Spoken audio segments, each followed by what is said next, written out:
बिस्मिल्लाहिर्रहमानिर्रहीम। नाज़रीन अस्सलाम वालेकुम वरहमतुल्लाहि वबरकातुहू।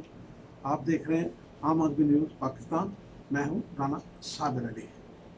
खान के सफारती बाउंसर्स ने अपना काम दिखाना शुरू कर दिया है और इंडिया को और अफगानिस्तान अशरफ गनी को डोनाल्ड ट्रंप ने शट अप कॉल दे दी है।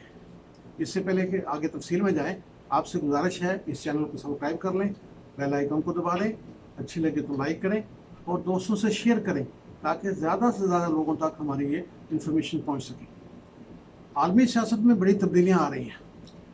अभी यूरोपीय यूनियन की एक रिसर्च रिपोर्ट जो वो अपनी पार्लियामेंट में पेश करने जा रहे हैं, उसमें इंडिया को सबसे ख़तरनाक मुल्क करार दिया गया है, जहाँ पे अक़लियतों में जुल्म की इंतहा हो गई है और सबसे ज़्यादा ख़तरनाक मुल्क करार दिया जा रहा है।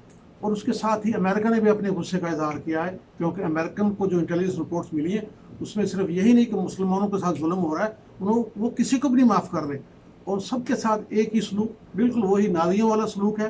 नाजियों का तो एक हिटलर था, इनके 20 हिटलर हैं, हर लीडर हिटलर से बढ़ के है।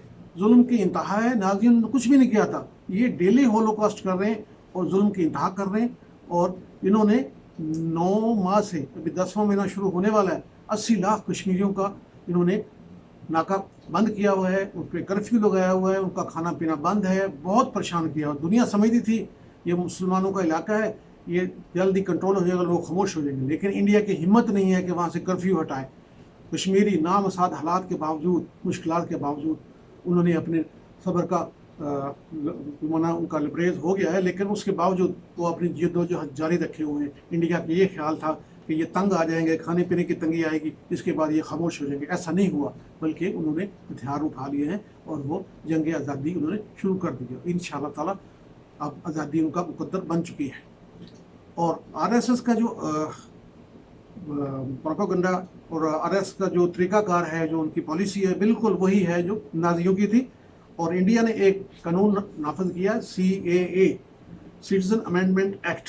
उसका मतलब है अक़लियतों को ख़त्म करना। पहले ख्याल था कि सिर्फ मुसलमानों के खिलाफ है, नहीं, ये तमाम अक़लियतों के खिलाफ है और वो सिर्फ हिंदुओं को रखना चाहते हैं, बाकी सबको कत्ल करना चाहते हैं, वहाँ से भगाना चाहते हैं। और उस पर उन्होंने काम शुरू कर दिया है।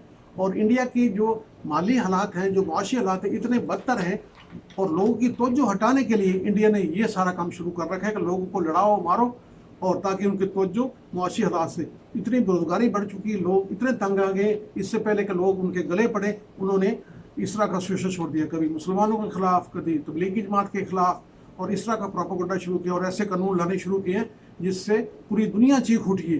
क्योंकि पूरी दुनिया में रिपोर्टें तो जाती हैं कैसे इन्होंने 50-60 लोगों को ज़बह कर दिया, कत्ल कर दिया, उनकी लाशें जला दी, उनके घरों को जला दिया। और जब आरएस के गुंडे लोगों को घर जलाने जाते हैं या लोगों को मार पीट रहे होते हैं, पुलिस उनको सपोर्ट कर रही होती है। यानी गवर्नमेंट की इमा पे, गवर्नमेंट की सपोर्ट के साथ ये दरिंदे जो हैं, उनकी ट्रेनिंग ही उसी तरह नाजियों की तरह ट्रेनिंग की गई है। ये तलवारें लेके निकलते हैं, पेट्रोल लेके निकलते हैं, लोगों घरों को जलाते हैं, मारते हैं, पीटते हैं। और जुल्म की उन्होंने इंतहा कर दी है। इतना जुल्म तो कोई जानवर के साथ ही बर्दाश्त नहीं करता जो उन्होंने कर रखा। दूसरी तरफ अफगानिस्तान में धमाके हुए, गोलियां चली, कत्लो गारत हुई। हॉस्पिटल में जहाँ छोटे छोटे बच्चे थे, उनकी माएँ थी, उनकी माओं को मार दिया, छोटे बच्चों को मार दिया।